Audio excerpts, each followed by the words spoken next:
റിയൽമിയുടെ Realme GT Neo 6 Pro എന്ന പുതിയൊരു smart phone launch ചെയ്യാൻ പോകുന്നുണ്ട്.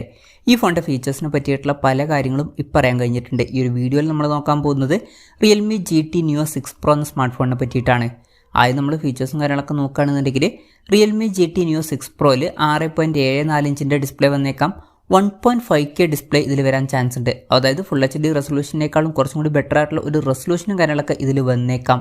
OLED പാനലായിരിക്കും ഇതിൽ വരിക. പിന്നെ ഡിസ്പ്ലേയിൽ 144 ഹെർട്സിൻ്റെ റിഫ്രഷ് റേറ്റും കാര്യങ്ങളൊക്കെ സപ്പോർട്ട് ചെയ്യുന്നതായിരിക്കും. പഞ്ചോൾ ഡിസൈന് ഈ ഫോണിൽ വന്നേക്കാം. പഞ്ചോൾ വരിക ടോപ്പ് സെൻറ്റർ ഭാഗത്തായിട്ടായിരിക്കും. പിന്നെ 10-bit ഡിസ്പ്ലേ പോലുള്ള ഫീച്ചേഴ്സൊക്കെ ഇതിൽ വന്നേക്കാം. അതുപോലെ തന്നെ കൂടിയൊരു PWM ഡിമ്മിങ് എന്നുള്ള ഫീച്ചറും ഇതിൽ വന്നേക്കാം. അപ്പം അത്യാവശ്യം നല്ല ഡിസ്പ്ലേ ഫീച്ചേഴ്സൊക്കെ ഈ ഫോണിൽ വരാൻ സാധ്യതയുണ്ട്.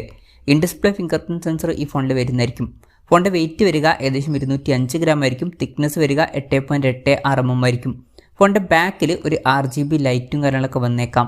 പ്രോസസ്സറിൻ്റെ കാര്യത്തിലോട്ട് വരികയാണെന്നുണ്ടെങ്കിൽ ഈ ഒരു ഫോണിൽ സ്നാപ്ഡ്രാഗൺ 8 Gen 2 എന്ന പ്രോസസ്സർ വരാനാണ് സാധ്യത. ഇത് ഇപ്പോൾ ഉള്ള സ്നാപ്ഡ്രാഗണിൻ്റെ ഫ്ലാഗ്ഷിപ്പ് പ്രോസസ്സറാണ്. അപ്പം ബെസ്റ്റ് ആയിട്ടുള്ള പെർഫോമൻസും കാര്യങ്ങളൊക്കെ ഈ ഫോണിൽ വന്നേക്കാം. പിന്നെ 5G സപ്പോർട്ടും കാര്യങ്ങളൊക്കെ ഇതിൽ വരുന്നതായിരിക്കും. ഈ ഒരു ഫോണിൽ 24 GB റാം വരെ വന്നേക്കാം. വളരെ കൂടിയൊരു റാം കപ്പാസിറ്റിയും കാര്യങ്ങളൊക്കെ ഈ ഫോണിൽ വരാൻ സാധ്യതയുണ്ട്.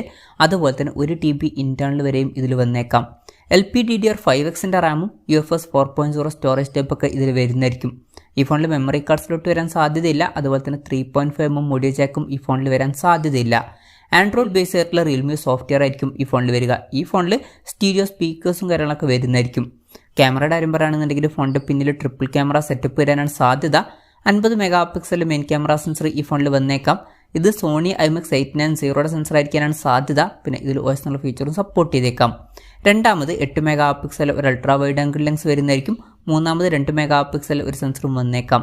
ഫ്രണ്ടിൽ 16 MP സെൽഫി ക്യാമറ വരാനാണ് സാധ്യത. ഇനി ബാറ്ററിയുടെ കാര്യം പറയുകയാണെന്നുണ്ടെങ്കിൽ 4600 mAhൻ്റെ ബാറ്ററി ഈ ഫോണിൽ വന്നേക്കാം. എടുത്തു പറയേണ്ട ഒരു കാര്യം, ഇതിൽ 240 വാട്ടിൻ്റെ ഫാസ്റ്റ് ചാർജിങ് സപ്പോർട്ട് ചെയ്യുന്നതായിരിക്കും. വളരെ കൂടിയൊരു ചാർജിങ് സ്പീഡും കാര്യങ്ങളൊക്കെ ഈ ഫോണിൽ വന്നേക്കാം. പിന്നെ ഈ ഫോണിൻ്റെ 150 വാട്ടിൻ്റെ ഫാസ്റ്റ് ചാർജ് സപ്പോർട്ട് ചെയ്യുന്ന ഒരു വെർഷനും വന്നേക്കാം. ചിലപ്പം അതിൽ കുറച്ചും കൂടി കൂടിയൊരു ബാറ്ററി കപ്പാസിറ്റി വരാനും സാധ്യതയുണ്ട്. പിന്നെ Type-C ചാർജിങ് പോർട്ടുമായിട്ടായിരിക്കും ഈ ഒരു സ്മാർട്ട് ഫോൺ വരിക. അപ്പം നല്ലൊരു ബാറ്ററി സെറ്റപ്പും ഈ ഒരു ഫോണിൽ വരാൻ സാധ്യതയുണ്ട്. അപ്പം ഇതൊക്കെയാണ് ഫീച്ചേഴ്സിനെ പറ്റി പറയാനുള്ള കാര്യങ്ങൾ. പിന്നെ ലോഞ്ച് ഡേറ്റിൻ്റെ കാര്യം പറയുകയാണെന്നുണ്ടെങ്കിൽ അതിനെ പറ്റിയിട്ടുള്ള കാര്യങ്ങളൊന്നും ഇപ്പം അറിയാൻ കഴിഞ്ഞിട്ടില്ല. എന്നാലും ഓഗസ്റ്റിലൊക്കെ ആയിട്ട് ഈ ഫോൺ ചൈനീസ് മാർക്കറ്റിൽ ലോഞ്ച് ചെയ്തേക്കാം എന്നാണ് ഇപ്പോഴുള്ള റിപ്പോർട്ടുകൾ പറയുന്നത്. കൺഫർമേഷൻസ് ഒന്നും പുറത്ത് വന്നിട്ടില്ല. ലോഞ്ച് ഡേറ്റിനെ പറ്റിയിട്ടുള്ള കൂടുതൽ കാര്യങ്ങളൊക്കെ അറിയുമ്പം അതിനെ പറ്റിയിട്ടുള്ള വീഡിയോസൊക്കെ നമ്മൾ ചെയ്യുന്നതായിരിക്കും. അതുപോലുള്ള വീഡിയോസൊക്കെ കാണാൻ താല്പര്യമുണ്ടെന്നുണ്ടെങ്കിൽ ഈ ചാനലും സബ്സ്ക്രൈബ് ചെയ്യാവുന്നതാണ്. പിന്നെ ആദ്യം ചൈനീസ് മാർക്കറ്റിൽ ലോഞ്ച് ചെയ്തതിന് ശേഷം മാത്രമായിരിക്കും ഇന്ത്യൻ മാർക്കറ്റിലോട്ട് ഈ ഫോൺ എത്തുക. പിന്നെ ഇന്ത്യയിൽ ലോഞ്ച് ചെയ്യുകയാണെന്നുണ്ടെങ്കിൽ ഇതേ പേരിലായിരിക്കും ഈ ഫോൺ ലോഞ്ച് ചെയ്യുക എന്നും പറയാൻ പറ്റില്ല. ചിലപ്പം വേറെ ഏതെങ്കിലുമൊക്കെ പേരിലും ലോഞ്ച് ചെയ്തേക്കാം. കൺഫർമേഷൻസ് ഒന്നും പുറത്ത് വന്നിട്ടില്ല. ഇനി വിലയുടെ കാര്യം പറയുകയാണെന്നുണ്ടെങ്കിൽ അതിനെ പറ്റിയിട്ടുള്ള കൂടുതൽ കാര്യങ്ങളൊന്നും ഇപ്പം പറയാൻ കഴിഞ്ഞിട്ടില്ല. എന്നാലും നമ്മുടെ എക്സ്പെക്ടേഷൻ കാര്യങ്ങളൊക്കെ പറയുകയാണെന്നുണ്ടെങ്കിൽ ഈ ഫോണിൻ്റെ വില ചിലപ്പം ഒരു 50,000 55,000 രൂപ പ്രൈസ് റേഞ്ചൊക്കെ ആയിട്ട് വന്നേക്കാം. കൺഫർമേഷൻസ് ഇല്ല, ജസ്റ്റ് നമ്മുടെ എക്സ്പെക്ടേഷൻ പറഞ്ഞു എന്നേ ഉള്ളൂ.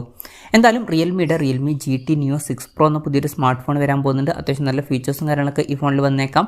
നല്ലൊരു പ്രൈസിങ്ങിലും കൂടി ലോഞ്ച് ചെയ്യുകയാണെന്നുണ്ടെങ്കിൽ വളരെ നല്ലൊരു കാര്യമായിരിക്കും. എന്തായാലും റിയൽമി GT Neo 6 Pro എന്ന ഫോണിനെ പറ്റിയിട്ടുള്ള നിങ്ങളുടെ അഭിപ്രായം ജസ്റ്റ് ഒന്ന് കമൻറ്റ് ചെയ്യുക. അതുപോലെ തന്നെ ഈ ഒരു സ്മാർട്ട് ഫോൺ ഇന്ത്യൻ മാർക്കറ്റിൽ നിങ്ങൾ ഏത് പ്രൈസിങ്ങിലാണ് എക്സ്പെക്റ്റ് ചെയ്യുന്നത് എന്നുള്ള കാര്യം കൂടി ജസ്റ്റ് ഒന്ന് കമൻറ്റ് ചെയ്യുക.